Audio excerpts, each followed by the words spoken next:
الله الحمد لله وحده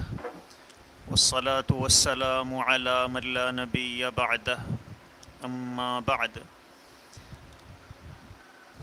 قال الله عز وجل أعوذ بالله من الشيطان الرجيم بسم الله الرحمن الرحيم لا تقنطوا من رحمة الله سبحان ربك رب العزة عما يصفون وسلام على المرسلين والحمد لله رب العالمين اللهم صل على سيدنا محمد وعلى آل سيدنا محمد وبارك وسلم اللهم صل على سيدنا محمد وعلى آل سيدنا محمد وبارك وسلم اللهم صل على سيدنا محمد وعلى آل سيدنا محمد وبارك وسلم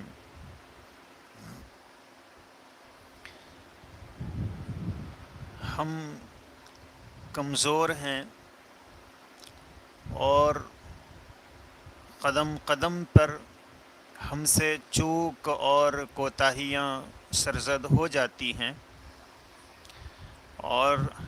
شیطان ہمارا ازلی دشمن ہے۔ اس کا کام ہمیں برباد کرنا، تباہ کرنا ہے۔ اس لیے ہم اپنی کمزوری کی وجہ سے جب کسی کوتاہی میں مبتلا ہو جاتے ہیں اور ہم سے کوئی غلطی سرزد ہو جاتی ہے تو شیطان بجائے ہمیں سنبھلنے کا موقع دینے کے وہ ہمیں مایوسی میں مبتلا کر دیتا ہے۔ یہ اس کا ایک بہت بڑا حربہ ہوتا ہے، ہمیں اللہ کے راستے سے ہٹانے کا اور اللہ کی رحمت سے مایوس کر دینے کا۔ شیطان ہمیں کہتا ہے کہ تمہاری نجات کی کوئی صورت نہیں ہے، تم سے ایسی غلطی ہوئی، تم سے یہ گناہ ہو گیا، اس لیے جب یہ معاف نہیں ہو سکتا ہے تو پھر اب جو چاہے کرو، اور اس طرح وہ آہستہ آہستہ ہمیں مزید گناہوں کے دلدل میں پھنسانے کی کوشش کرتا ہے، اور اللہ کی اطاعت سے اور اللہ کی رحمت سے ہمیں دور کرنے کی اپنی سکت کے مطابق کوشش کرتا ہے۔ تو وہ ہمیں مایوسی میں مبتلا کرتا ہے کہ تم سے یہ گناہ ہوا، اب تمہاری بخشش نہیں ہوگی۔ اللہ تبارک و تعالی نے اپنے کلام پاک میں شیطان کی اس سازش سے اپنے بندوں کو بچانے کے لیے قرآن اللہ فرماتے ہیں لا تقنطوا من رحمت اللہ، کہ اے میرے بندو تو میری رحمت سے نا امید مت ہو جاؤ۔ چنانچہ سیدہ عائشہ صدیقہ رضی اللہ عنہا سے روایت ہے کہ رسول اکرم صلی اللہ علیہ وسلم نے حضرت عائشہ کو مخاطب کرتے ہوئے فرمایا عفو اللہ اکبر من ذنوبک، کہ عائشہ اللہ کی جو معافی ہے، اس کا جو عفو ہے وہ تمہارے گناہ سے بڑا ہے۔ ہمارے جو گناہ ہیں وہ محدود ہیں، اور اللہ تبارک و تعالیٰ کے عفو کے خزانے لامحدود ہیں۔ اس لیے تم یہ جو اپنے ذہن میں سوچ رہے ہو کہ میرا یہ گناہ کیسے معاف ہوگا، اللہ کے نبی صلی اللہ علیہ وسلم نے فرمایا کہ تم اپنے گناہ کو لامحدود سمجھتے ہو، تم اپنے گناہ کو اللہ کے عفو و کرم سے بھی بڑا سمجھتے ہو۔ ہمارے گناہ چھوٹے ہیں اور اللہ کے عفو و کرم کے خزانے بہت بڑے ہیں۔ حضرت انس بن مالک رضی اللہ عنہ سے روایت ہے، اللہ کے پیغمبر علیہ السلام نے اللہ کی طرف سے نقل کرتے ہوئے ارشاد فرمایا کہ اللہ کہتے ہیں یا ابن آدم، کہ اے انسان انک ما دعوتنی، جب تک تم مجھے پکارتے رہو گے، ورجوتنی، اور مجھ سے امید باندھے رہو گے کہ اللہ میری ضرور مغفرت فرمائیں گے، غفرت لک علی ما کان منک، تم سے کیسی ہی غلطیاں ہو جائیں میں معاف کر دوں گا، ولا ابالی، اور مجھے اس کی کوئی پرواہ نہیں ہے کہ تم سے یہ غلطی ہوئی، تم سے یہ غلطی ہوئی، مجھے اس کی کوئی پرواہ نہیں ہے، میرے پاس اس کی کوئی حیثیت نہیں ہے۔ یا ابن آدم، اللہ نے فرمایا کہ اے ابن آدم، لو بلغت ذنوبک عنان السماء، اگر تیرے گناہ آسمان کے افق تک پہنچ جائیں۔ اب ظاہر ہے کہ آسمان کی جو بلندی ہے وہ اتنی زیادہ ہے کہ ہم اپنی ساری زندگی 24 گھنٹے مسلسل گناہ کرتے رہیں تب بھی آسمان کی افق کی بلندیوں تک ہمارے گناہ نہیں پہنچ سکتے ہیں۔ اللہ فرماتے ہیں کہ لو بلغت ذنوبک عنان السماء، آسمان کے افق تک بھی پہنچ جائیں، ثم استغفرتنی، پھر تم مجھ سے معافی مانگ لو، تم استغفار کر لو، غفرت لک، تو میں تمہیں معاف کر دوں گا، تمہاری بخشش کر دوں گا، ولا ابالی، اور میں تمہاری بخشش کروں گا تو اس سے مجھے کچھ مشکل ہوگی اور مجھے اس طرح کے کرنے میں کوئی دشواری ہوگی، ایسا کچھ نہیں ہے، ولا ابالی، مجھے کوئی پرواہ نہیں ہے کہ تم سے کتنے جرائم ہو گئے تھے، کتنے گناہ ہو گئے تھے۔ اللہ فرماتے ہیں یا ابن آدم، کہ اے ابن آدم، لو انک اتیتنی بقراب الارض خطایا، کہ اگر تم زمین میں جتنے گناہ سما سکتے ہیں اتنے گناہ کر کے تم میرے پاس آؤ، ثم لقیتنی لا تشرک بی شیئا، اور پھر مجھ سے اس حال میں تم ملو کہ تم نے میرے ساتھ کسی کو شریک نہیں بنایا تھا، لأتیتک بقرابها مغفرۃ، اللہ فرماتے ہیں کہ میں اس زمین کی وسعت کے برابر مغفرت کے ساتھ تم سے ملاقات کروں گا۔ اللہ کے تبارک و تعالی نے اپنے اس فرمان میں، اپنے اس ارشاد میں بندوں کو تسلی دی کہ اے میرے بندو، تم اپنے گناہ کو بڑا مت سمجھو، میری رحمت بڑی ہے۔ حضرت عبداللہ بن عباس رضی اللہ عنہ سے روایت ہے کہ رسول اکرم صلی اللہ علیہ وسلم فرماتے ہیں کہ اللہ کی رحمت اپنے بندوں کی طرف اتنی تیزی سے متوجہ ہوتی ہے اور اللہ اپنے بندوں کو اس قدر معاف کرنا چاہتے ہیں کہ اللہ کے نبی صلی اللہ علیہ وسلم فرماتے ہیں کفارۃ الذنب الندامۃ، کہ بندے سے گناہ ہوا اور پھر اس کو شرمندگی ہو گئی اور اسے احساس ندامت ہو گیا، تو اللہ کے نبی صلی اللہ علیہ وسلم نے فرمایا کہ یہ جو ندامت اسے ہوئی ہے، یہ جو شرمندگی اسے محسوس ہو رہی ہے، یہ شرمندگی ہی اس کے گناہوں کا کفارہ بن جاتی، اللہ اس شرمندگی پر ہی اسے اس کے گناہ کو معاف کر دیتے ہیں۔ اور پھر اللہ کے نبی صلی اللہ علیہ وسلم نے فرمایا کہ تم سے غلطی ہو جائے تو تم اس کو شیطان کے وسوسوں کا شکار ہو کر اللہ کی رحمت سے بڑا مت سمجھو، اللہ کے خزانوں سے بڑے اپنے گناہوں کو مت سمجھو۔ اس لیے حضور نے تسلی دیتے ہوئے فرمایا وَلَوْ لَمْ تُذْنِبُوا، اگر تم گناہ نہ کرو گے لَأَتَى اللَّهُ بِقَوْمٍ يُذْنِبُونَ، کہ پھر اللہ ایسی مخلوق کو پیدا کریں گے جو گناہ کریں گے، فَيُغْفَرُ لَهُمْ، اور پھر ان کی مغفرت کر دی جائے گی۔ اللہ کے نبی صلی اللہ علیہ وسلم نے امتیوں کو، اہل ایمان کو اللہ کی رحمت سے مایوس نہ ہوں اس کے لیے ایسے اعمال بتائے کہ جب بندہ ان اعمال کو کرتا ہے اور ان اذکار کو اختیار کرتا ہے تو پھر اللہ ان کی برکت سے گناہوں کو معاف فرما دیتے ہیں، تاکہ ہم شیطان کے ان وسوسوں کا شکار نہ ہوں۔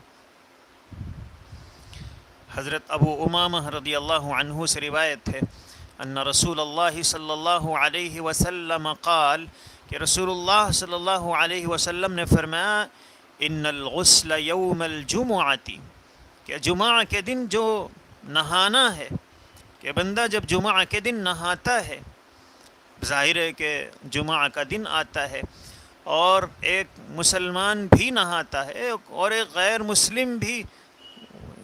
کسی دن کے امتیاز کے بغیر جمعہ کے دن بھی وہ نہاتا ہے،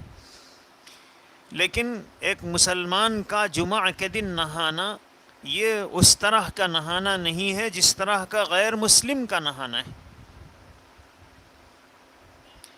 جیسے ایک آدمی نے دیکھا کہ ایک دکان پر گولیاں کارتوس بک رہے ہیں، بندوق کی گولیاں بک رہی ہیں،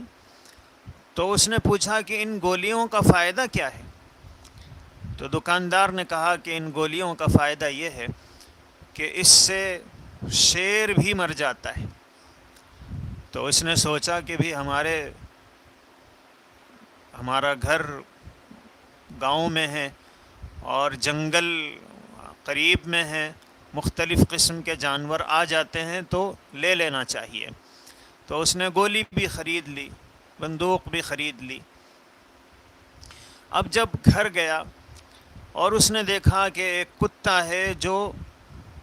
بھونک رہا ہے اور رات کا وقت ہے، چلا رہا ہے اور اس کے پیچھے آ رہا ہے، تو گولی اس کے ہاتھ میں تھی۔ اس نے اس گولی سے اپنے ہاتھ کے ذریعے اس گولی کو کتے کی طرف پھینکا کہ اس سے تو شیر بھی مر جاتا ہے، کتے کی کیا حیثیت ہے، لیکن بجائے کتے کے مرنے کے کتے نے اور بڑھ کر اسے کاٹ دیا۔ تو یہ دوسرے دن دکاندار کے پاس آیا اور آ کر اس نے کہا کہ تم نے کہا تھا کہ اس سے تو شیر بھی مر جاتا ہے، اس سے تو کتا بھی نہیں مرتا ہے، اور بلکہ میں نے جب اس کو مارا تو اس کا نقصان یہ ہوا کہ اس نے اور آگے بڑھ کر مجھے کاٹ دیا۔ تو دکاندار نے سمجھایا کہ دیکھو یہ گولی شیر کو بھی قتل کر سکتی ہے، شیر کو بھی مار سکتی ہے، لیکن اس کا طریقہ ہے، اس کا طریقہ یہ ہے کہ تم اس کو بندوق میں لوڈ کرو اور پھر اس کو نشانہ لگا کر جس انداز سے فائر کرنا چاہیے اس انداز سے فائر کرو، تو پھر یہ چھوٹی سی گولی جو تمہارے ہاتھ سے نکل کر کتے کو بھی اس نے نہیں قتل کیا، وہ شیر کو بھی مار دے گی۔ تو ٹھیک ایسے ہی یہ چھوٹی سی گولی اگر اسے رسول اکرم صلی اللہ علیہ وسلم نے جو طریقہ بتلایا ہے، اللہ کے پیغمبر علیہ الصلاۃ والسلام کا طریقہ سمجھ کر، اللہ کے رسول صلی اللہ علیہ وسلم کا دین سمجھ کر جب اس طریقے پر اسے اختیار کیا جائے تو پھر یہی چھوٹی سی گولی یہ شیر کو بھی قتل کر دیتی ہے۔ تو جمعہ کے دن غسل ایک کافر بھی کرتا ہے، لیکن اس کی مثال بالکل ایسی ہی ہے جیسے ہاتھ میں گولی لے کر اس نے کتے کی طرف پھینکا۔ لیکن یہی گولی اگر بندوق میں رکھ کر سلیقے سے اسے فائر کیا جائے، استعمال کیا جائے، تو شیر کو بھی یہ قتل کر دیتی ہے۔ ٹھیک ایسے ہی جمعہ کے دن جو نہانا ہے وہ اگر اللہ کے نبی صلی اللہ علیہ وسلم کا طریقہ ہے، آپ کی سنت ہے، یہ سمجھ کر آدمی جب نہاتا ہے تو پھر یہ نہانا یہ اس کا اثر، اب اس کا اثر ہزاروں درجے بڑھ جاتا ہے۔ اللہ کے پیغمبر علیہ الصلاۃ والسلام فرماتے ہیں لَيَسِلُّ الْخَطَايَا مِنْ أُصُولِ الشَّعْرِ اسْتِلَالًا، کہ اس نہانے کی وجہ سے آدمی کے گناہ بالوں کی جڑوں سے بھی سونت کر یہ غسل اسے نکال دیتا ہے۔ تو بظاہر یہ نہانا آدمی کے گناہوں کے معافی کا ذریعہ بن جاتا ہے۔ اللہ کے پیغمبر علیہ الصلاۃ والسلام فرماتے ہیں کہ تم مومن ہو، تمہارا نہانا بھی یہ تمہارے گناہوں کا کفارہ بن جاتا ہے۔ حضرت ابو ہریرہ رضی اللہ عنہ فرماتے ہیں ان رسول اللہ صلی اللہ علیہ وسلم قال اذا قال احدکم آمین، رسول اکرم صلی اللہ علیہ وسلم نے فرمایا کہ جب تم میں سے کوئی آمین کہتا ہے، وقالت الملائکۃ فی السماء آمین، اور جس وقت تم آمین کہتے ہو نماز میں فرشتے بھی اس وقت آمین کہہ رہے ہوتے ہیں، فوافقت احداہما الاخری، اگر تمہاری آمین فرشتوں کی آمین کے ساتھ مل جائے، تم نے بھی اسی وقت آمین کہا جس وقت فرشتوں نے آمین کہا، غفر لہ ما تقدم من ذنبہ. تو یہ دیکھنے میں چھوٹا سا عمل ہے، لیکن یہ بندوق میں رکھ کر چلائی جانے والی گولی ہے. اللہ کے نبی صلی اللہ علیہ وسلم فرماتے ہیں کہ غفر لہ ما تقدم من ذنبہ، اللہ اس کی وجہ سے اس بندے کے پچھلے گناہ، اس کے پچھلے تمام گناہ معاف ہو جاتے ہیں. ایسے ہی نماز میں جب امام سمع اللہ لمن حمیدہ کہتا ہے تو اللہ کے نبی صلی اللہ علیہ وسلم نے فرمایا کہ فقولوا اللہم ربنا لک الحمد، اے اللہ آپ ہی کی تعریف ہے. اللہ کے نبی صلی اللہ علیہ وسلم فرماتے ہیں فإنہ من وافق قولہ قول الملائکۃ، جس کا قول، جس کا یہ اللہم ربنا لک الحمد کہنا فرشتوں کے قول کے موافق ہو جائے، فرشتے بھی اس وقت اللہم ربنا لک الحمد کہتے ہیں، تو غفر لہ ما تقدم من ذنبہ. اللہ کے نبی صلی اللہ علیہ وسلم فرماتے ہیں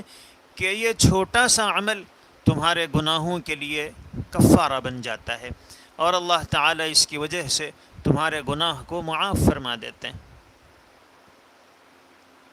اللہ کے نبی صلی اللہ علیہ وسلم فرماتے ہیں کہ آدمی اگر اپنے گھر سے وضو کر کے اور اچھی طرح وضو کرے، سنت و مستحبات کی رعایت کے ساتھ کامل وضو کرے، ثم مشى الى الصلاة المکتوبۃ، اور پھر فرض نماز کے لیے مسجد کی طرف چل پڑے، فصلاها مع الناس او مع الجماعۃ او فی المسجد. اللہ کے نبی صلی اللہ علیہ وسلم فرماتے ہیں کہ وہ لوگوں کے ساتھ یا جماعت کے ساتھ یا مسجد میں نماز ادا کرتا ہے، غفر اللہ لہ ذنوبہ، اللہ تعالیٰ اس کے گناہوں کو معاف فرما دیتے ہیں. تو ہم عام طور پر ہمارے گھر مسجدوں کے قریب ہوتے ہیں، اگر اس حدیث کی فضیلت کو ہم حاصل کرنا چاہتے ہیں، اپنے گناہوں کو کا کفارہ بنانا چاہتے ہیں اسی مسجد میں جا کر نماز پڑھنے کے عمل کو، تو پھر اللہ کے پیغمبر علیہ الصلاۃ والسلام نے 2-3 باتیں ارشاد فرمائی. ایک تو یہ کہ آدمی وضو گھر میں کر لے اور اچھی طرح کرے اور پیدل مسجد جائے، اور پھر اس کے بعد جماعت سے نماز پڑھے گا تو یہ اس کے لیے گناہوں کا کفارہ بن جاتا ہے. اللہ کے نبی صلی اللہ علیہ وسلم نے ارشاد فرمایا کہ حضرت ابو ہریرہ فرماتے ہیں ان رسول اللہ صلی اللہ علیہ وسلم قال، کہ رسول اکرم صلی اللہ علیہ وسلم نے فرمایا الا ادلکم علی ما یمحو اللہ بہ الخطایا، کیا میں تمہیں ایسے اعمال بتاؤں جس سے اللہ گناہوں کو مٹا دیتے ہیں، وَيَرْفَعُ بِهِ الدَّرَجَاتِ، اور درجات کو بلند فرماتے ہیں. قالوا بلا یا رسول اللہ، صحابہ کرام تو نیکیوں کے حریص تھے، وہ چاہتے تھے کہ ایسے اعمال ہمیں مل جائیں جس سے خطائیں معاف ہو جائیں، درجات بلند ہو جائیں اور بڑے سے بڑے درجات کو ہم پانے میں کامیاب ہو جائیں. تو انہوں نے عرض کیا کہ اللہ کے نبی صلی اللہ علیہ وسلم ضرور بتائیے. قال اسباغ الوضوء علی المکارہ، اللہ کے نبی صلی اللہ علیہ وسلم نے ایک عمل یہ بتایا کہ ناگواری کے اور مشقت کے باوجود کامل وضو کرنا. سردی کا موسم ہے، جی نہیں چاہتا ہے، پانی گرم نہیں ہے، تھوڑا سا ٹھنڈا ہے، موسم بھی ٹھنڈا ہے، جی نہیں چاہ رہا ہے کہ اس پانی سے وضو کریں، لیکن نماز پڑھنا ہے. تو اب تھوڑی سی تکلیف اور ناگواری کو بندہ برداشت کر کے کامل طریقے پر وضو کرتا ہے. وَكَثْرَةُ الْخُطَىٰ إِلَى الْمَسَاجِدِ، اور اللہ کے نبی صلی اللہ علیہ وسلم نے فرمایا کہ دوسرا عمل جو خطا کو مٹانے کا ذریعہ بن جاتا ہے اور درجات کی بلندی اس سے حاصل ہوتی ہے، اللہ کے نبی صلی اللہ علیہ وسلم نے فرمایا کہ وَكَثْرَةُ الْخُطَىٰ إِلَى الْمَسَاجِدِ، کہ مساجد کی طرف بکثرت چلنا. یہ جو مساجد کی طرف، مسجدوں کی طرف چلتے ہیں، اللہ کے نبی صلی اللہ علیہ وسلم نے فرمایا کہ کثرت سے مسجدوں کی طرف قدم اٹھانا یہ بھی انسان کے گناہوں کو معاف کرنے کا ذریعہ بن جاتا ہے اور درجات کی بلندی اس سے حاصل ہوتی ہے۔ اور تیسرا عمل اللہ کے رسول صلی اللہ علیہ وسلم نے فرمایا وانتظار الصلاۃ بعد الصلاۃ،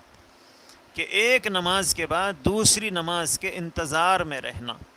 فذالکم الرباط، اللہ کے رسول صلی اللہ علیہ وسلم نے فرمایا کہ یہی حقیقی معنوں میں سرحدوں کی حفاظت جس طرح کی جاتی ہے اور دشمنان دین کی نگرانی کے لیے آدمی سرحد کے پاس رہتا ہے، تو جس طرح سرحد کی نگرانی ہوتی ہے اسی طرح یہ عمل ہے کہ یہ انسان کو ایک طرف گناہ سے بھی بچا دیتا ہے اور درجات کی بھی بلندی کا سبب بنتا ہے۔ اب ظاہر ہے کہ جن لوگوں کے گھر مسجد سے تھوڑے سے فاصلے پر ہے انہیں خوش ہو جانا چاہیے کہ ان کے گھر سے نکل کر مسجد میں جانے تک کا ہر قدم یہ ان کے لیے گناہ کی معافی کا ذریعہ بن رہا ہے۔ اگر اس احساس کے ساتھ ہم اپنے گھر سے نکلیں اور جیسے ہی ایک قدم رکھیں تو یہ سوچیں کہ میرا ایک گناہ معاف ہو گیا، اللہ نے ایک درجے کو بلند فرما دیا، اور دوسرا قدم رکھتے ہی پھر اسی کا استحضار اگر ہمارے دل میں پیدا ہو جائے تو جس طرح نماز میں اللہ کا قرب آدمی کو ملتا ہے، نماز کی طرف چلنا اور مسجد کی طرف چلنا یہ ہر قدم آدمی کو اللہ سے قریب کر دیتا ہے۔ اور جیسے ہی آدمی نماز سے فارغ ہوا، اپنے کام میں لگا ہوا ہے، کھانا کھا رہا ہے، دکان پر بیٹھا ہوا ہے، کاروبار کر رہا ہے، اللہ کے نبی صلی اللہ علیہ وسلم نے یہ نہیں فرمایا کہ بس مسجد ہی میں بیٹھا ہوا ہے، وہ اپنے کام میں لگا ہوا ہے لیکن اس کے ذہن میں بار بار یہ چیز آتی ہے اور وہ یہ سوچ کر بیٹھا ہوا ہے کہ جیسے ہی دوسری نماز کا وقت آئے گا تو مجھے اپنے کاروبار کو چھوڑ کر اپنی مصروفیتوں کو ترک کر کے اللہ کے گھر میں حاضری دینی ہے اور نماز پڑھنا ہے۔ تو وہ دیکھنے میں کاروبار کر رہا ہے، اس کے ہاتھ اور پیر دنیا کے کام کاج میں لگے ہوئے ہیں، لیکن اس کے ذہن کی ساری توجہ آنے والی نماز کی طرف ہے۔ یہ عمل بھی اتنا اونچا ہے کہ اللہ کے رسول صلی اللہ علیہ وسلم فرماتے ہیں کہ اللہ تعالیٰ اس کی وجہ سے بندے کے گناہ کو معاف فرما دیتے ہیں۔ حضرت براء ابن عازب رضی اللہ عنہ سے روایت ہے ان نبی اللہ صلی اللہ علیہ وسلم قال، رسول اللہ صلی اللہ علیہ وسلم نے فرمایا ان اللہ وملائکتہ یصلون علی الصف المقدم، کہ اللہ رحمتیں نازل فرماتے ہیں اور فرشتے اس بندے کے لیے رحمت کی دعائیں کرتے ہیں۔ کس کے لیے؟ جو اگلی صف میں کھڑا ہوتا ہے۔ یصلون علی الصف المقدم، جو اگلی صف میں نماز پڑھتے ہیں، پہلی صف میں نماز پڑھتے ہیں تو ایک طرف فرشتے ان کے لیے رحمت کی دعائیں کرتے ہیں اور اللہ کی رحمت ان پر برستی ہے۔ والمؤذن یغفر له بمد صوته، اور اللہ کے نبی صلی اللہ علیہ وسلم نے فرمایا کہ مؤذن کے گناہ معاف ہو جاتے ہیں جہاں تک اس کی آواز پہنچتی ہے۔ تو آدمی بلند آواز سے اذان دیتا ہے تو جہاں تک اس کے آواز پہنچ رہی ہے وہاں تک کہ اس کے گناہ معاف ہو جاتے ہیں۔ وَيُصَدِّقُهُ مَنْ سَمِعَهُ مِنْ رَطْبٍ وَيَابِسٍ، اور پھر اللہ کے نبی صلی اللہ علیہ وسلم نے فرمایا کہ اس کی آواز کو جتنے جاندار اور بے جان چیزیں سن رہی ہیں وہ سب کل قیامت میں اس کی تصدیق کریں گی اور اس کی تصدیق کرتے ہیں کہ یہ سچ کہہ رہا ہے۔ دنیا میں جیسے ہی سنتے ہیں تو اس کی تصدیق کرتے ہیں، اور اللہ کے رسول صلی اللہ علیہ وسلم نے فرمایا وَلَهُ مِثْلُ أَجْرِ مَنْ صَلَّى مَعَهُ۔ اب یہ جو اذان دینے والے نے اذان دی اور اس کے اذان دینے کی وجہ سے جو لوگ گھروں میں تھے، اپنے کاموں میں مصروف تھے، جیسے ہی اذان کی آواز انہوں نے سنی تو پھر وہ مسجد کی طرف چل پڑے اور مسجد میں آ کر انہوں نے نماز ادا کی۔ اللہ کے نبی صلی اللہ علیہ وسلم فرماتے ہیں کہ جتنے لوگ نماز پڑھ رہے ہیں اس کی اذان کو سن کر وہ مسجد کی طرف آئے ہیں تو پھر ان کی وجہ سے ان کو جتنی نیکیاں ملتی ہیں، جتنا ثواب ملتا ہے، اس کو بھی اتنا ہی ثواب ملتا ہے۔ اور اللہ کے پیغمبر علیہ السلام نے فرمایا کہ ان تمام نمازیوں کے برابر اس کو ثواب ملتا ہے۔ ایسے ہی جس ہم مسجد میں پہنچے، ہم نے دیکھا کہ صف میں لوگ کھڑے ہو رہے ہیں، جماعت کھڑی ہو رہی ہے۔ اب جماعت میں صف میں کہیں جگہ خالی ہے، اگلی صف میں جگہ خالی ہے۔ اب اس بندے نے یہ سوچ کر کہ صف میں جگہ خالی نہیں رہنی چاہیے، اس نے اس جگہ کو پر کر دیا اور صف میں کھڑا ہو گیا۔ تو حضرت ابو جحیفہ روایت کرتے ہیں کہ یہ عمل اللہ تبارک و تعالی کو اتنا پسند ہے کہ نبی صلی اللہ علیہ وسلم نے فرمایا من سد فرجتن فی الصف غفر لہ، کہ جو بندہ صف میں جو خالی جگہ ہے اس کو پر کر دے تو پھر اللہ تبارک و تعالی اس کی وجہ سے اس کے گناہوں کو معاف فرما دیتے ہیں۔ حضرت سلمان فارسی رضی اللہ عنہ روایت کرتے ہیں کہ رسول اللہ صلی اللہ علیہ وسلم نے فرمایا ان المسلم اذا توضأ فاحسن الوضوء، کہ جب مسلمان وضو کرتا ہے اور اچھی طرح وضو کرتا ہے، ثم صلی الصلوات الخمس، اور پھر 5 نمازیں پڑھتا ہے، تحاتت خطایاہ کما یتحات ھذا الورق، اللہ کے رسول صلی اللہ علیہ وسلم نے فرمایا کہ جس طرح یہ درخت کے پتے گر رہے ہیں پت جھڑ کے موسم میں جب اسے ہلایا جائے تو اسی طرح اس کے گناہ جھڑ جاتے ہیں۔ اور آپ نے فرمایا وَأَقِمِ الصَّلَاةَ طَرَفَ النَّهَارِ وَزُلَفًا مِّنَ اللَّيْلِ إِنَّ الْحَسَنَاتِ يُذْهِبْنَ السَّيِّئَاتِ۔ قرآن کریم کی آیت اللہ کے رسول صلی اللہ علیہ وسلم نے پڑھی کہ دیکھو میں جو کہہ رہا ہوں وہ خود اللہ فرماتے ہیں کہ نماز قائم کرو دن کے دونوں کناروں میں اور رات کے کچھ حصوں میں، بے شک نیکیاں گناہوں کو ختم کر دیتی ہیں۔ ذالک ذکریٰ للذاکرین، یہ نصیحت ہے نصیحت حاصل کرنے والوں کے لیے۔ اللہ کے نبی صلی اللہ علیہ وسلم نے ارشاد فرمایا کہ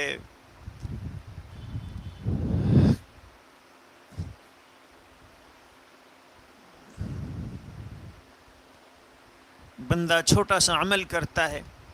لیکن اللہ تبارک و تعالی کی رحمت اس کی طرف اپنی شان کے مطابق متوجہ ہوتی ہے۔ چنانچہ حضرت سلمان فارسی ہی سے الترغیب و ترہیب میں روایت ہے کہ رسول اللہ صلی اللہ علیہ وسلم نے فرمایا المسلم یصلی، مسلمان نماز پڑھتا ہے، اور وخطایاہ مرفوعۃ علی رأسہ، کہ جیسے ہی کلما سجد، جب بھی وہ سجدے میں جاتا ہے تو اس کے جو گناہ ہیں وہ اس کے سر کے اوپر آ جاتے ہیں۔ تحات عنہ ای تتساقط، اور اب وہ گرتے ہیں، وہ سر سے جھڑتے ہیں۔ اللہ کے رسول صلی اللہ علیہ وسلم نے فرمایا کہ فیفرغ من صلاتہ وقد تحاتت عنہ خطایاہ، جب وہ نماز سے فارغ ہوتا ہے تو اس حال میں وہ نماز سے باہر آتا ہے کہ اس کے گناہ گر چکے ہوتے ہیں۔ جس طرح واشنگ مشین میں ہم کپڑے ڈالتے ہیں اور واشنگ مشین کو چلا دیتے ہیں تو پھر وہ گھوم کر جب فارغ ہوتا ہے تو پھر کپڑے کے سارے میل کچیل کو وہ صاف کر چکا ہوتا ہے۔ تو جب معمولی واشنگ مشین وہ کپڑوں کی گندگیوں کو اور اس کے میل کچیل کو صاف کر دیتا ہے اپنے تھوڑے سے پروسیس سے، تو کیا خیال ہے اللہ کی رحمت کا کہ بندہ اللہ کے آگے سر بسجود ہو جائے تو کیا اللہ کی رحمت اس کی طرف متوجہ نہیں ہوگی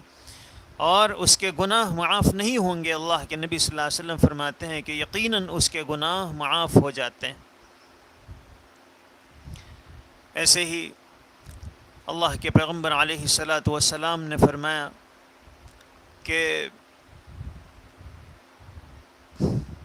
جب بندہ جنگل میں ہو اور وہاں اذان دے کر پھر نماز پڑھے، تو اللہ کو بندے کا یہ عمل بڑا اچھا لگتا ہے۔ حضرت عقبہ بن عامر سے روایت ہے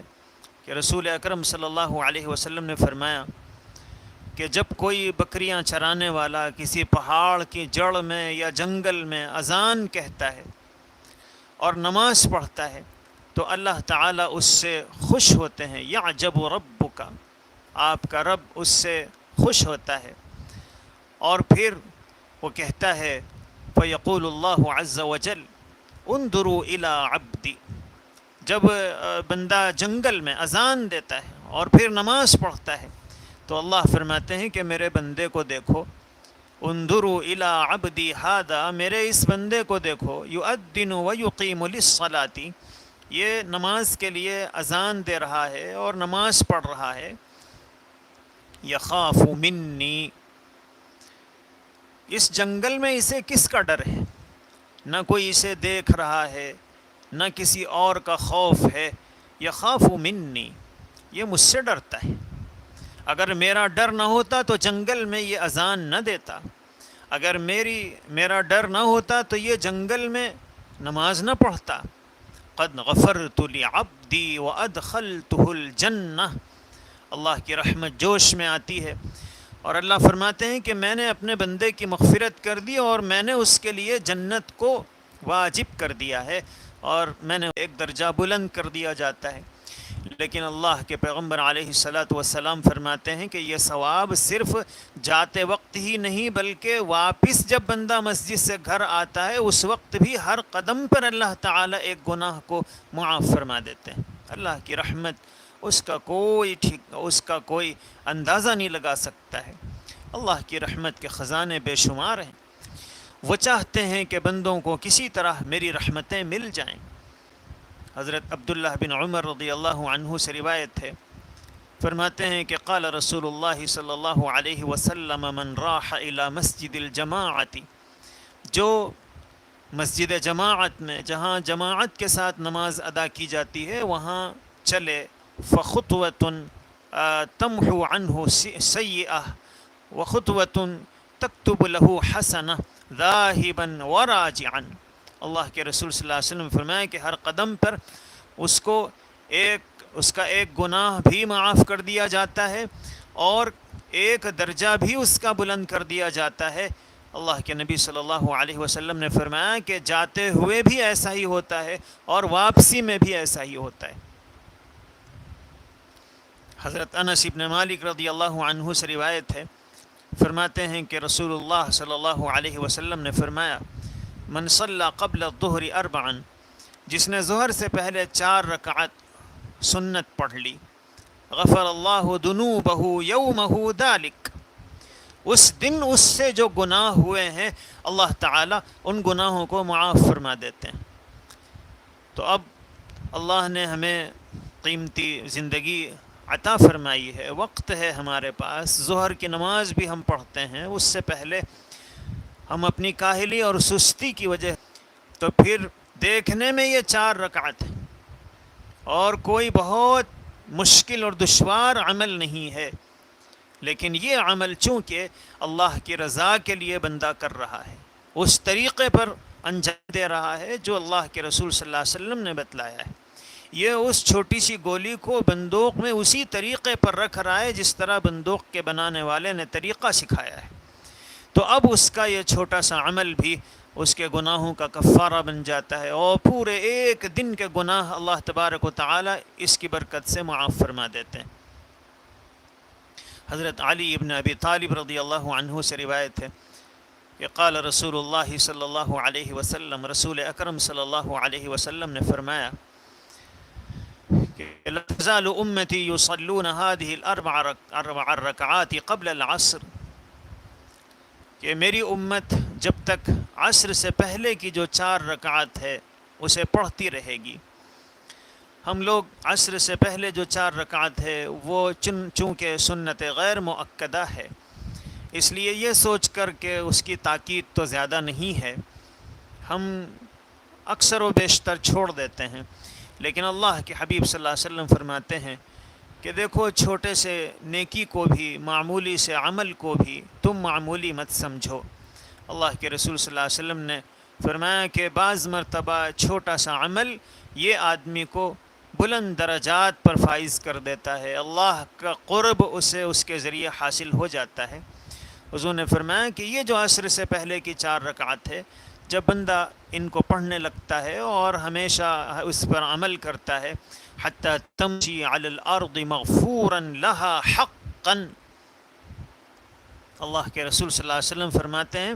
کہ وہ زمین میں چل رہا ہوتا ہے، لیکن اس حال میں وہ زمین میں چل رہا ہوتا ہے کہ یقین کے ساتھ اللہ تعالیٰ نے اس کے گناہ معاف کر دیے ہیں،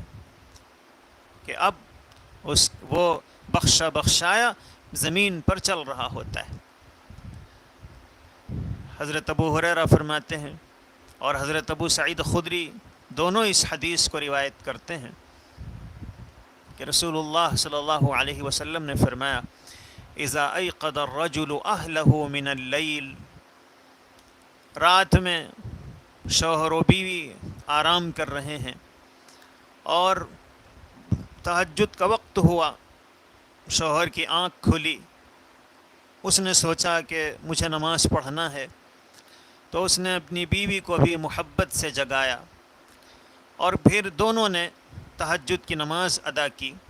او صلی رکعتین جمیعا، یا دونوں نے 2 رکعت نماز ادا کی، کتبا فی الذاکرین اللہ والذاکرات، اب ان شوہر و بیوی کو اللہ تعالی اللہ کا ذکر کرنے والے مردوں اور بکثرت اللہ کا ذکر کرنے والی عورتوں میں شامل فرما دیتے ہیں، لکھ دیتے ہیں، حالانکہ سو کر اٹھیں اور صرف 2 رکعت نماز انہوں نے پڑھی ہے۔ تو 2 رکعت نماز پڑھنے پر اللہ تعالی الذاکرین اور الذاکرات میں انہیں شامل فرما دیتے ہیں کہ یہ میرے بندوں کا یہ چھوٹا سا عمل نیند کے وقت اپنی نیند کو قربان کر کے انہوں نے جو کیا ہے، تو پھر اللہ تعالیٰ ان کو ذاکرین میں شامل فرما دیتے ہیں۔ اور ایک روایت میں موجود ہے کہ حضرت ابو مالک سے روایت ہے کہ رسول اللہ صلی اللہ علیہ وسلم نے فرمایا کہ ما من رجل یستیقظ من اللیل فیوقظ امرأتہ، کہ ایک آدمی رات میں جاگتا ہے اور اپنی بیوی کو بھی جگاتا ہے، فإن غلبها النوم ندح فی وجہها الماء، اور پھر اگر بیوی کے اوپر نیند کا غلبہ ہے، غنودگی ہے، تو یہ اس کے چہرے پر پانی کی بوند چھڑک رہا ہے محبت سے۔ ظاہر ہے کہ یہ جو پانی کو چھڑکنا ہے، آدمی اچانک اگر پانی چھڑکے تو پھر تو اٹھنے والے غصے سے نیند سے اٹھیں گے اور بڑی تکلیف بھی ہوگی اچانک اگر نیند ٹوٹ جائے۔ اس لیے اس کا مطلب یہ نہیں ہے کہ آدمی اچانک پانی کے چھینٹے چھڑکے، بلکہ اس سے پہلے جو گویا پروسیس ہو سکتے ہیں کہ آدمی محبت کے ساتھ اٹھانے کی کوشش کرے، اپنائیت کے ساتھ جگانے کی کوشش کرے۔ اور ظاہر ہے کہ جب تھوڑا سا جاگ بھی رہے ہیں اور نیند کے غلبے کی وجہ سے سونے کا بھی موڈ ہے، اس وقت اگر آدمی محبت سے پانی کے چھینٹے اگر چہرے پر چھڑک دے، فَيَقُومَانِ فِي بَيْتِهِمَا، اور پھر وہ دونوں اپنے گھر میں اللہ کے سامنے کھڑے ہو جائیں اور تہجد پڑھنے لگیں، فَيَذْكُرَانِ اللَّهَ عَزَّ وَجَلَّ سَاعَةً مِّنَ اللَّيْلِ، اور رات کے تھوڑے سے حصے میں اللہ کا وہ ذکر کریں، إِلَّا غُفِرَ لَهُمَا، اللہ کے رسول صلی اللہ علیہ وسلم فرماتے ہیں کہ اللہ تبارک و تعالی اس کی وجہ سے ان کی مغفرت فرما دیتے ہیں۔ رمضان کا موسم ہے اور ہم لوگ تہجد کے وقت ویسے بھی سحری کے لیے اٹھ رہے ہیں، اگر اور آج ویسے بھی ہمارے پاس اس کا الٹا ہوگا کہ مرد تو دیر سے اٹھتے ہیں سحری میں، اور ہماری جو بہنیں ہیں وہ جلدی اٹھتی ہیں، تو اگر بیوی اٹھے اور پھر وہ اپنے شوہر کو محبت کے ساتھ جگا دے، تب بھی اللہ تبارک و تعالی یہی ثواب اس بیوی کو بھی اور اس شوہر کو، دونوں کو بھی عطا فرمائیں گے۔ اللہ کے نبی صلی اللہ علیہ وسلم فرماتے ہیں کہ جمعہ کے دن آدمی فجر کی نماز اگر جماعت سے پڑھ لے گا، حضرت ابو عبیدہ سے روایت ہے کہ رسول اللہ صلی اللہ علیہ وسلم نے فرمایا، ما من الصلوات الخمس صلاة افضل من صلاة الفجر فجر یوم الجمعۃ فی الجماعۃ، کہ نمازوں میں، 5 نمازوں میں جمعہ کے دن جماعت سے پڑھی ہوئی فجر نماز کے برابر افضل اور بہتر کوئی نماز نہیں ہے۔ اور وما احسب من شہدها منکم الا مغفورا له، اللہ کے رسول صلی اللہ علیہ وسلم نے فرمایا کہ میرا خیال ہے اور میں سمجھتا ہوں کہ تم میں سے جب کوئی اس نماز کو پڑھ لیتا ہے، فجر کی نماز کو جماعت کے ساتھ، تو پھر اللہ تعالی اس کی وجہ سے ضرور بھی ضرور اس کی مغفرت فرما دیتے ہیں اور وہ مغفرت یافتہ ہو جاتا ہے۔ آج کی مجلس میں کچھ چھوٹے چھوٹے اعمال ہم نے بتائے جن کو ہم اختیار کر کے، شوق سے کر کے، ہم نے جو اپنے اعمال نامے میں گناہوں کی آگ بھڑکائی ہوئی ہے،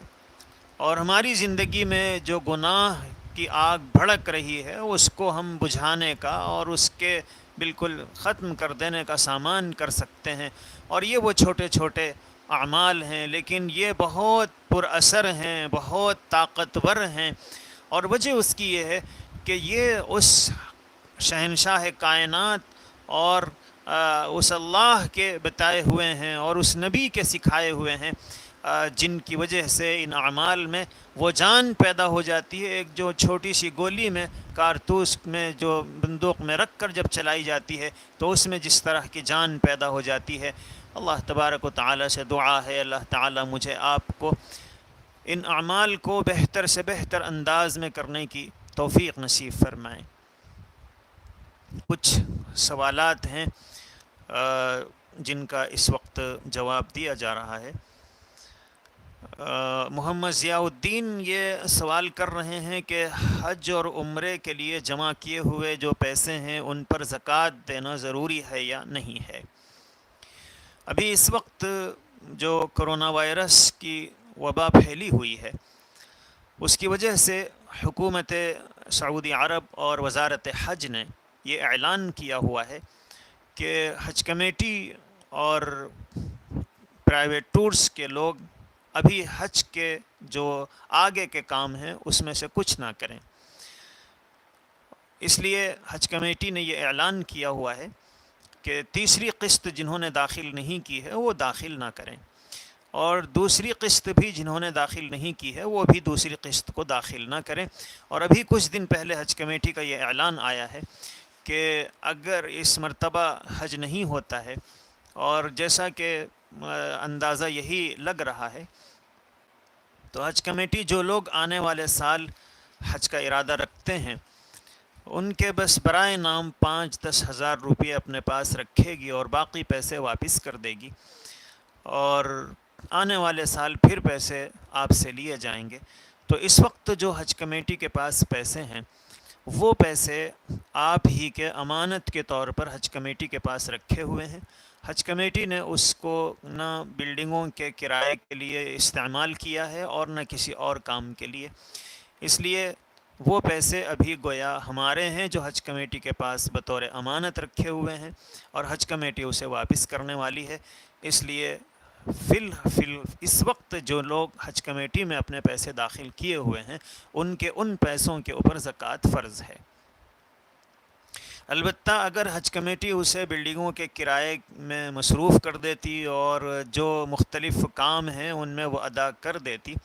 تو پھر چونکہ وہ ہمارے پیسے استعمال ہو چکے ہیں مختلف کاموں میں، تو ان کے اوپر زکوٰۃ فرض نہیں ہوتی تھی۔ لیکن اس سال جو حج کمیٹی میں پیسے داخل کیے ہوئے ہیں وہ پیسے ابھی امانت کے طور پر حج کمیٹی کے پاس موجود ہیں۔ اور محمد ضیاء الدین صاحب ایک اور سوال کر رہے ہیں کہ زکوٰۃ کے پیسے اپنی بیٹی اور بیٹوں اور ضرورت مند دوستوں کو دے سکتے ہیں یا نہیں؟ جہاں تک بیٹے اور بیٹی کا تعلق ہے تو زکوٰۃ اپنے اولاد کو اور اپنے ماں باپ کو نہیں دی جا سکتی ہے، اس لیے بیٹے اور بیٹی کو تو نہیں دے سکتے ہیں۔ البتہ اگر ان کی شادی ہو چکی ہے اور بیٹا ہے تو اس کی جو اہلیہ ہے یعنی بہو جو ہے وہ اگر اس کو دے سکتے ہیں، اور ایسے ہی بیٹی ہے شادی ہو چکی ہے تو داماد کو دے سکتے ہیں اگر وہ مستحق ہیں، باقی بیٹی کو اور بیٹے کو ہم نہیں دے سکتے ہیں۔ دوسرا یہ سوال تھا کہ ضرورت مند دوستوں کو دے سکتے ہیں یا نہیں۔ یقیناً دے سکتے ہیں، ضرورت مند دوست اس کے مستحق ہیں کہ آپ انہیں اپنی زکوٰۃ دیں، اور زکوٰۃ کہنا ضروری نہیں ہے، بلکہ آپ تحفہ کہہ کر بھی دیں گے اور وہ مستحق ہے تو آپ کی زکوٰۃ ادا ہو جائے گی، اس لیے کہ آپ کی نیت زکوٰۃ کی ہے۔ تیسرا سوال محمد ضیاء الدین صاحب یہ کر رہے ہیں کہ صدقہ فطر کسی کی جانب سے ثواب کے لیے دیا جا سکتا ہے یا نہیں۔ صدقہ فطر جو ہے یہ اللہ کے پیغمبر علیہ الصلاۃ والسلام نے اس کا جو فائدہ بتایا ہے وہ ہے کہ روزوں میں جو کوتاہیاں رہتی ہیں اللہ تعالیٰ اس فطرے کے ادائیگی کی وجہ سے اسے معاف فرما دیتے ہیں، اور یہ غریبوں کے لیے عید کی خوشیوں کا سامان بن جاتا ہے۔ تو جو لوگ جن کا انتقال ہو چکا ہے اگر ان میں سے کسی کی طرف سے آپ فطرہ ادا کریں گے تو اگر ان کی زندگی میں انہوں نے کوئی فطرہ ادا نہیں کیا تھا تو اس نیت سے آپ ادا کریں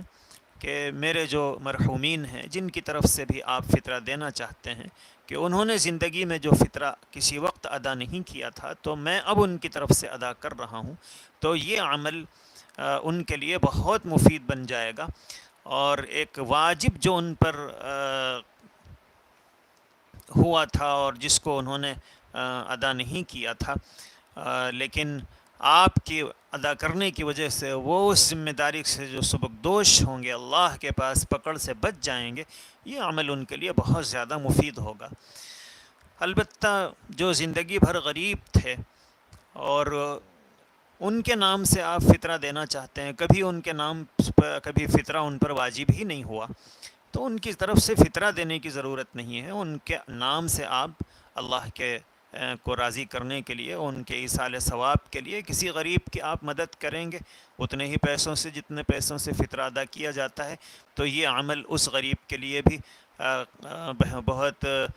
بہتر عمل ثابت ہوگا، اور قیامت اور قبر میں نیکیوں کے تحفے اس کے پاس پہنچ جائیں گے۔ مدثر صاحب یہ سوال کر رہے ہیں کہ فطرہ کتنا ہے؟ تو فطرہ اللہ کے پیغمبر علیہ الصلاۃ والسلام نے 3 چیزوں کو بطور مثال کے حضور نے بیان فرمایا ہے، ایک تو گیہوں ہے، دوسرے کشمش ہے، اور تیسرے کھجور ہے۔ تو ان 3 میں سے کسی سے کے ذریعے بھی فطرہ ادا کیا جا سکتا ہے۔ گیہوں 2.25 سیر یعنی 1 کلو 633 گرام، وہ اس زمانے کے گرام کے حساب سے ہوتے ہیں، یعنی تقریباً 2.25 کلو، تو آدھا صاع گیہوں یہ فطرہ ہے، اور کشمش اور کھجور 1 صاع یعنی تقریباً 3 کلو سے 3.5 کلو۔ تو اس زمانے میں چونکہ کشمش اور کھجور کی قیمت زیادہ ہے، تو اگر 3.5 کلو کھجور آپ کسی کو دیں گے تو اس کی قیمت بہت زیادہ ہوگی، اور 3.5 کلو کشمش اگر کسی کو دیں گے تو پھر ظاہر ہے کہ اس کی قیمت بھی زیادہ ہوتی ہے۔ تو اس لیے اس وقت علماء نے مارکیٹ میں جو ریٹ چل رہا ہے اس کے حساب سے یہ کہا ہے کہ آپ اگر 3.5 کلو، حضور نے جو کو بھی اپنے مبارک ارشاد میں شامل فرمایا کہ جو سے بھی اگر کوئی فطرہ ادا کرنا چاہے تو وہ 3.5 کلو فطرہ ادا کرے، تو 2.25 کلو گیہوں اس وقت 60 روپے میں آ جاتے ہیں۔ تو گیہوں کے اعتبار سے جو فطرہ ادا کیا جا رہا ہے اس کی قیمت 60 روپے ہے، اور 3.5 کلو جو اس وقت 210 روپیے اس کی قیمت ہوتی ہے. تو اگر جو کے حساب سے ادا کرنا چاہیں تو 210 روپے ہوں گے. اور کھجور 3.5 کلو کھجور آج کل 420 روپیے میں آتے ہیں جو نارمل کھجور ہیں. تو اگر اس سے ہم ادا کرنے کی کوشش کریں گے تو 420 روپیے ہوتے ہیں. اور کشمش کے ذریعے اگر ہم فطرہ ادا کرنے کی کوشش کریں تو 3.5 کلو کشمش کے 910 روپیے ہوتے ہیں. اب ظاہر ہے کہ ان میں سے کسی کے بھی ذریعے فطرہ ادا کیا جائے تو فطرہ ادا ہو جاتا ہے. لیکن گیہوں کے ذریعے جو 60 روپیے اس کی قیمت ہو رہی ہے تو اس میں سہولت ہے متوسط درجے کے اور ان لوگوں کو جن کے آمدنی کچھ زیادہ نہیں ہے لیکن ان پر فطرہ واجب بھی ہے. تو ان کو تو ہم کہ آپ گیہوں کے ذریعے فطرہ ادا کیجئے، 60 روپیے آپ کے فطرہ ہے. اور جو لوگ صاحب حیثیت ہیں، صاحب استطاعت ہیں، وہ بھی اگر 60 روپیے کے ذریعے فطرہ ادا کر دیں گے ان کا بھی فطرہ ادا ہو جاتا ہے.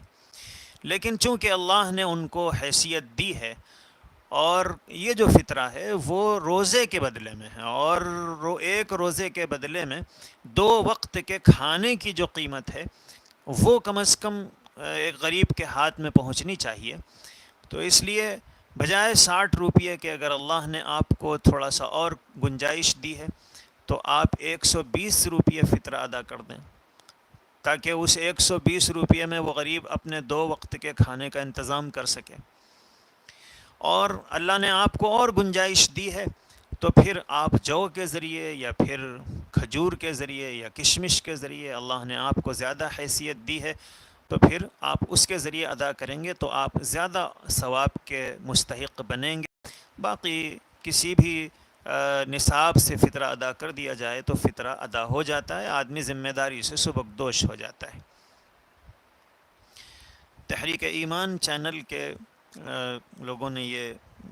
کہا ہے کہ توبہ کے کلمات پڑھا دیے جائیں. تو جو لوگ توبہ کے کلمات پڑھنا چاہتے ہیں وہ توبہ کے کلمات پڑھ لیں. رمضان کا بہترین موقع ہے، رمضان کے قیمتی اوقات چل رہے ہیں، اور اللہ کے رسول صلی اللہ علیہ وسلم کی مبارک حدیث بھی ہم نے پڑھی ہے کہ جب بندہ اللہ سے اپنے گناہوں کی معافی چاہتا ہے، توبہ کرتا ہے، تو اللہ تعالیٰ اس کے گناہوں کو فوراً معاف فرما دیتے ہیں. اور پھر یہ رمضان کا موقع ہے تو ظاہر ہے کہ اللہ کی رحمت ہماری طرف متوجہ ہے. اس لیے اس وقت سب سے پہلے خطبہ میں پڑھوں گا، اس کے بعد توبہ کے کلمات پڑھاؤں گا. تو پہلے خطبہ سن لیں، اس کے بعد توبہ کے کلمات جب پڑھائے جائیں تو اسے دہرا دیجیے. نحمده ونستعینه ونستغفره ونؤمن به ونتوکل علیہ ونعوذ باللہ من شرور انفسنا ومن سیئات اعمالنا من يهد الله فلا مضل له ومن يضلله فلا هادي له ونشهد أن لا إله إلا الله وحده لا شريك له ونشهد أن سيدنا ومولانا محمدا عبده ورسوله الذي أرسل بالحق بشيرا ونذيرا. اب توبہ کے کلمات میں پڑھ رہا ہوں، اسے آپ دہرائیں. آمنت باللہ کما ہوا بأسمائه وصفاته وقبلت جميع أحكامه وأركانه إقرار باللسان وتصديق بالقلب. أشهد أن لا إله إلا الله وأشهد أن محمدا عبده ورسوله. یہ توبہ کے کلمات تھے. ان کے پڑھنے سے آدمی توبہ تائب ہو جاتا ہے، اس کے بعد پھر جو دعا کی جاتی ہے قبول ہوتی ہے. دعا فرما لیجیے. الحمدللہ رب العالمین، اللہم صلی وسلم وبارک وانعم علی حبیبک سیدنا محمد صلی اللہ علیہ وسلم. ربنا ظلمنا انفسنا وان لم تغفر لنا وترحمنا لنکونن من الخاسرین. اللہ ہم نے اپنے آپ پر ظلم کیا، اگر آپ ہمارے گناہوں کو معاف نہ فرمائیں، بخش نہ دیں، اے اللہ ہم تو گھاٹے میں پڑ جائیں گے، اللہ خسارے میں رہیں گے. اور یہ مبارک مہینہ آپ نے ہمیں نصیب فرمایا اور ہم نے اس میں آپ کی مغفرت کو پانے میں کامیابی حاصل کامیابی حاصل نہ کر پائے، ہم سے بڑا محروم کوئی نہیں ہوگا۔ جو اس مبارک مہینے میں بھی محروم ہو جائے تو کس مہینے میں اس کے حصے میں آپ کی مغفرت کے خزانے آ پائیں گے۔ اے اللہ ان مبارک لمحات میں، ان مبارک اوقات میں، اے اللہ ان مبارک دنوں میں، اور اے اللہ اس مبارک مہینے میں ہم سب کی مغفرت فرما دیجئے، گناہوں کو معاف فرما دیجئے۔ اے اللہ ہمارے چھوٹے چھوٹے اعمال کو، جیسا کہ آپ کے نبی صلی اللہ علیہ وسلم نے ارشاد فرمایا کہ یہ بندے کے گناہوں کا کفارہ بن جاتے ہیں، خطائیں اس سے معاف کر دی جاتی ہیں۔ اے اللہ ہمارے ایسے ہر عمل کو کفارہ سیئات بنا دیجئے، اے اللہ رفع درجات کا سبب بنا دیجئے۔ اے اللہ اس موقع پر ہم نے جو مانگا عطا فرما دیجئے، اور جو مانگنے سے رہ گیا اپنے فضل سے نصیب فرما۔ اے اللہ صحت عطا فرما، پریشانیوں سے حفاظت فرما، بلاؤں اور مصیبتوں سے ہماری حفاظت فرما۔ اے اللہ اس وقت جو لاک ڈاؤن کی وجہ سے بہت سارے لوگ پریشان ہیں، اللہ ان کی پریشانیوں کو دور فرما، اور اس بیماری کی وجہ سے لوگوں کے اندر جو خوف اور ایک ہیبت کی کیفیت طاری ہو گئی ہے دلوں سے، اللہ اس خوف کی کیفیت کو نکال دیجئے، اور عافیت کے ساتھ صحت اور تندرستی اللہ سب کو نصیب فرمائیے۔ اے اللہ ہم سارے عالم اسلام میں مسلمان جن جن مسائل سے دوچار ہیں، اپنے فضل سے، اپنے کرم سے، اے اللہ ان مسائل کو حل فرما دیجئے، اپنی خاص رحمت نازل فرمائیے۔ اے اللہ ہمارے ملک میں مسلمان جن مسائل کا سامنا کر رہے ہیں، اپنے فضل سے اے اللہ مشکلوں سے نکلنے کے راہیں سجھا دیجئے۔ اے اللہ اس ملک میں انصاف کو عام فرما دیجئے، انصاف کرنے والے حکمراں اے اللہ اس ملک کو عطا فرمائیے۔ اے اللہ ظلم و ناانصافی سے اس ملک کے ایک ایک باشندے کی حفاظت فرما۔ اے اللہ ہماری ان دعاؤں کو اپنے فضل و کرم سے قبول فرما۔ سبحان ربک رب العزة عما یصفون وسلام علی المرسلین والحمد للہ۔